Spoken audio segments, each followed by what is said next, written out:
네, 안녕하세요. 여러분들과 함께 신화 공부하고 있는 강대진입니다.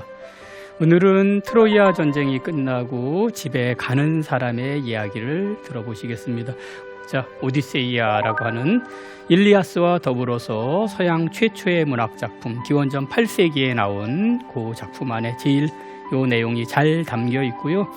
사실은 제가 지난 시간에도 신화 공부하면 영화 분석하는 데 도움된다라고 그랬는데, 신화 분석의 도구가 제일 많이 들어있는 게 바로 오디세이아입니다. 그래서 오디세이아라는 제목은 오디세우스의 노래라는 뜻인데요. 이 오디세우스가 그 일리아스에 나옵니다. 근데 거기서는 다른 영웅들과 그다지 구별되지 않고 정정당당하게 앞에서 창으로만 싸우고, 그 회의할 때 그냥 합리적인 의견을 낸다, 그 정도만 달랐는데 여기 보면은 그와는 많이 다른 모습이 나옵니다. 이것은 많은 학자들이 민담이 변해서 된 서사시이기 때문에 그렇다라고요. 그 트로이아 전쟁이 10년 계속됐는데 마지막 며칠간의 이야기만 그린 게 일리아스인 것처럼 오디세이아도 오디세우스가 집에 가는데 10년 걸렸는데 앞에서부터 얘기해 주지 않고 뒤에 며칠간만 얘기해요. 그러면 그 앞에 있었던 일은 어디 나오냐? 중간에 남들에게 들려주는 걸로 나오는데 우리는 그냥 앞에서부터 보시겠습니다.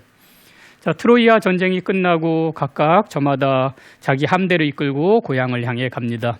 오디세우스도 자기 부하들을 이끌고서 가는데요. 이 사람들이 제일 먼저 했던 일은 아시아 땅에서 유럽으로 건너와 가지고 오늘날의 트라키아 지역, 히랍의 북동쪽 지역에 가서 전투를 합니다. 그 지역을 약탈한 건데요. 아니, 유명한 작품의 주인공이 이래도 되나 싶으실 텐데 약간 핑계가 있습니다. 이 지역 사람들이 얼마 전까지 트로이아의 편을 들어서 트로이아 전쟁에 갔던 나라예요. 그러니까 적국을 공격한다라고 생각하면 되겠습니다. 처음에는 상당히 이기는 것 같은데 파티를 하다가 그만 그 응원군이 몰려오는 바람에 패해가지고 밀려나게 돼요. 이때 중요한 사건이 있습니다. 그 지역에 마론이라고 하는 제사장을 보호해줬더니 그 사람이 특별히 좋은 술을 주는데요. 히랍 사람들이 술하고 물을 섞어 마셨어요. 술이 4분의 1, 물이 4분의 3. 근데 요 마론이 준 술은 어찌나 좋은지 20대 1 정도로 섞어도 맛과 향이 그대로였다고요. 뭔가 증류한 술인 것 같아요. 그걸 가지고 떠나갑니다. 그런데 히랍의 동남쪽에 그 말레아 고지라고 바닷가에 높은 산이 있고 거기 모퉁이 딱 돌면 엄청난 돌풍이 부는 그런 지역이 있습니다. 거기까지 왔을 때에 풍랑을 만납니다. 그래서 9일 동안 어디로 떠내려갑니다. 9라고 하는 숫자는 매우 상징적인 숫자이기 때문에 9일 동안 옮겨갔다라고 하는 것은 환상의 세계로 들어갔다는 뜻인 것 같아요. 그래서 처음 만난 사람들이 로토스 먹는 사람들입니다. 뭔가 로토스라고 하는 달콤한 열매를 먹고 사는데 이걸 먹으면 고향도 잊어버리고 그냥 거기에 머물고 싶어하는 그런 거예요. 그래서 이게 일종의 마약 성분이 있었던 게 아닐까. 로토스라는 말이 나중에 연꽃이란 뜻으로 쓰여요. 그래서 저 혹시 연꽃 열매가 아닌가 그래서 다 조사해봤는데 마약 성분 있는 건 발견되지 않았다라고 그래요. 뭔지 모르지만 어쨌든 여기 지금 오디세우스가 여러 가지 모험을 하는데요. 오디세우스의 모험을 세 가지로 분류하는 사람이 있어요. 제일 우리 눈에 확 띄는 거는 노골적인 폭력입니다. 주먹으로 우리를 깨버리는 뭐 그런 존재들. 또 하나가 성적인 유혹이에요. 그리고 마지막이 여기 나온 건데 일종의 무책임의 유혹이라고. 현실 다 잊어버리고 그냥 어디 도망가 버리고 싶은 마음을 표현한 거다라고 하는데 오디세우스 일행 중에 두 사람이 그거 먹고 집에 안 가려는 거를 앞에 그림에 오디세우스가 머리끄댕이를 잡아가지고 이렇게 끌고 가고 있습니다. 자, 그 다음에 외눈박이 괴물을 만나는데 이 이야기가 가장 유명합니다. 폴리페모스라고 하는 괴물의 동굴에 갇혀가지고 바위문을 열 수가 없어서 동료가 6명이나 잡아먹힌 끝에 술에 취하게 만들고 아까 마론이 준 그 굉장히 좋은 술이요. 그걸로 술에 취하게 한 다음에 이렇게 장대로 눈을 찔러가지고 눈 멀게 하고 도망쳤다라는 건데요. 이 그림 좀 특이하게 돼 있습니다. 아직도 사람을 잡아먹고 괴물이 사람 잡아먹고 팔다리 들고 있잖아요. 그런데 술잔을 갖다 대면서 눈을 찌르는 걸로 동시에 세 가지 시간대가 표현되어 있고요. 저 위에 뱀이 그려져 있는 거는 아마도 직유법으로 뱀이 무는 것처럼 날카롭게 찔렀다 그런 뜻으로. 그럼 밑에 물고기는 뭐냐? 아마도 저 폴리페무스가 마치 물고기가 미끼를 받아 먹듯이 술을 받아 먹었다 그런 뜻인 것 같아요. 자, 그런 다음에 여기 사실은 괴물이요. 술 먹고 기분이 좋아가지고 야, 너 이름 뭐냐? 내가 맨 마지막에 잡아먹을게. 그러니까 오디세우스가 나는 아무도 아니라고.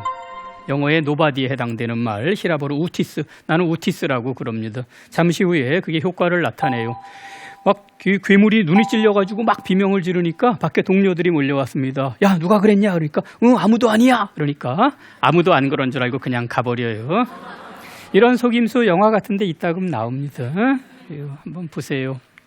그리고 요거는 한편으로는 속임수면서 또 한편으로 오디세우스가 자기가 얼마나 무력하고 작은 존재인지 고백하는 순간이다라고 학자들이 그렇게 보기도 해요. 자, 이 괴물은 바위문을 열어놓고 더듬더듬하면서 지키고 있습니다. 거기에 오디세우스가 양을 3마리씩 묶어서 자기 부하 6명을 가운데 양에게 매달려서 나가게 하고요. 자기는 대장 수컷에게 매달려서 나갑니다. 그래서 사실 여기서 동굴에서 빠져나온 사람은 7명, 양은 19마리가 동원되는데 이게 19하고 7이라고 하는 숫자가 수상하다.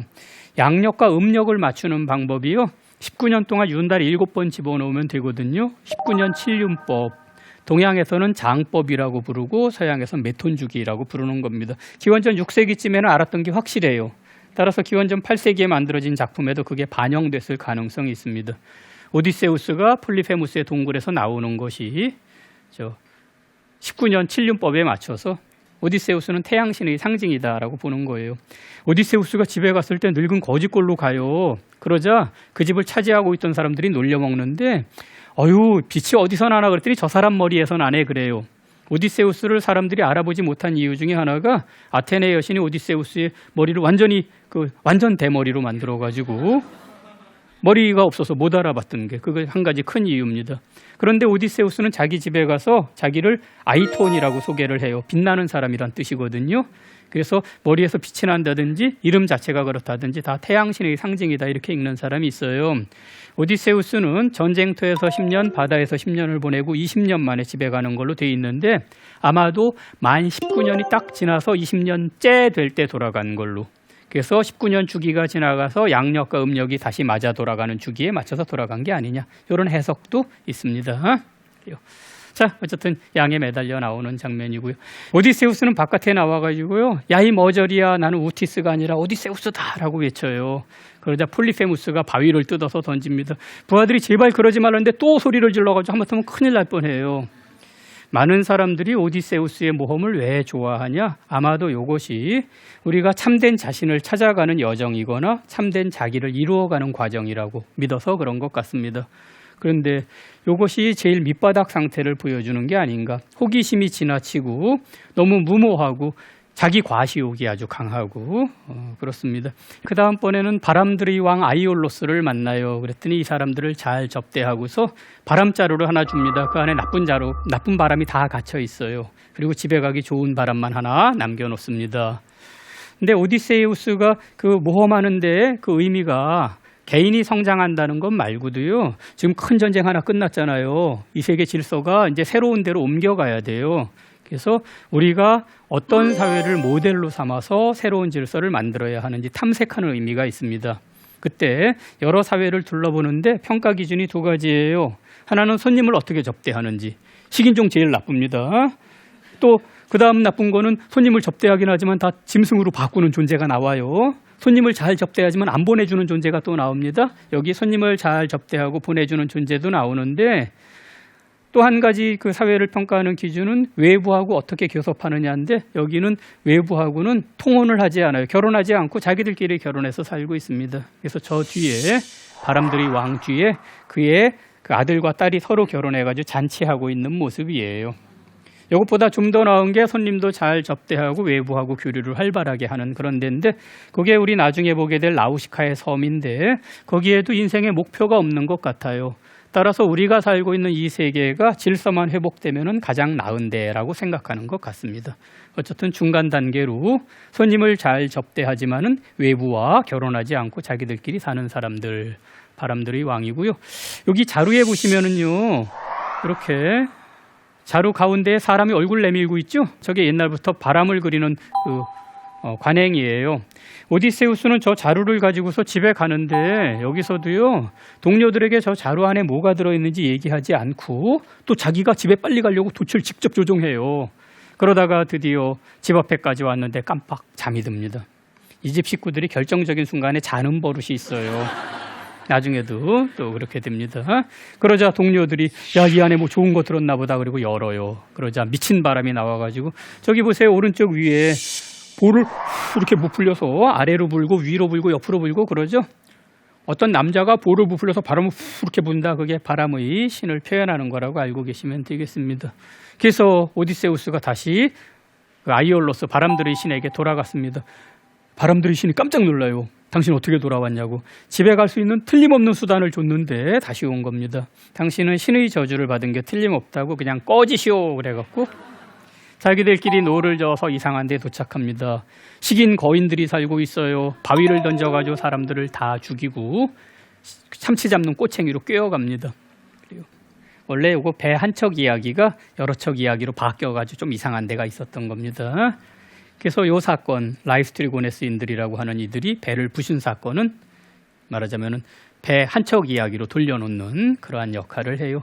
그리고 여기 이상하게 북극번처럼 피오르드 같은 지형도 나오고 그 백야 비슷한 현상도 나와서 이거 지중해 사람들이 어떻게 알았지 싶은데 옛날에 북유럽하고 교역하던 통로가 있어요. 호박을 수출하던 길입니다. 먹는 호박 말고 식물 진이 굳어서 된 화석 있죠? 그 리투아니아가 제일 그 특산지로 되어 있는데 그쪽부터 쭉 내려오는 길이 있어서 이렇게 내려온 거라고 사람들이 이렇게 얘기합니다. 자, 그 후에 이제 배 한 척 남아가지고 어떤 섬에 도착했어요. 그랬더니 숲속에 좋은 집이 있습니다. 패를 둘로 나눠서 한 패는 바닷가에서 기다리고 한 패가 정탐하러 갑니다. 갔더니 문 앞에 사자와 늑대가 우글거리고 있어요. 그래서 이 사람들이 불안해하는데 이거 동물들이 사람을 보고 꼬리를 쳐요. 원작에 보면은 키르케가 약을 먹여서 그렇게 놓은 거다 그러는데 원래 사람이었는데 짐승으로 바꾼 것인지 아니면 짐승인데 그냥 순하게만 만든 것인지 약간 불분명합니다. 그런데 아무래도 사람이 바뀐 것 같아요. 그래서 안에 있는 사람을 부르니까 아름다운 여인이 나와서 들어오라고 음식을 주는데 그거 먹고 전부 돼지로 변합니다. 그래서 여기 그림에 보시면은 저기 가운데 키르케가 있고요. 그 옆 사람은 머리까지 돼지로, 그 옆 사람은 앞다리까지. 제일 오른쪽 끝에는 그 오디세우스에게 알리러 가는 사람이 있고 왼쪽 끝에 오디세우스가 칼 뽑아 들고 벌써 오고 있네요. 자, 이 그림에 보시면은 앞쪽에는 키르케가 자기가 변신시킨 동물들을 앞에 두고 있고요. 저 뒤쪽에는 오디세우스가 오다가 헤르메스와 마주치는 장면이 그려져 있어요. 헤르메스가 약초를 주면서 그 키르케의 마법에 대항하게 해줍니다. 그리고 저 뒤쪽에는 거인들이 바위 들고 쫓아가고 앞에 조그만 사람들이 도망치고 배가 부서져 있죠. 라이스트리고네스인들 만나서 배 11척 부서지던 사건 그려놓은 겁니다. 자, 오디세우스가 정탐하러 갔던 사람 중에 하나가 낌새가 이상해서 바깥에 있다가 오디세우스에게 가서 알려요. 그러자 오디세우스가 찾아오는데 오다가 헤르메스 만났고요. 키르케에게 찾아갔더니 또다시 약을 탄 음식을 주는데 오디세우스가 변치 않습니다. 자, 저기 오른쪽 아래에는 돼지가 있고요. 키르케가 지팡이를 든 채로 술을 내밀고 있고 그 뒤에 거울에 오디세우스가 비치고 있네요.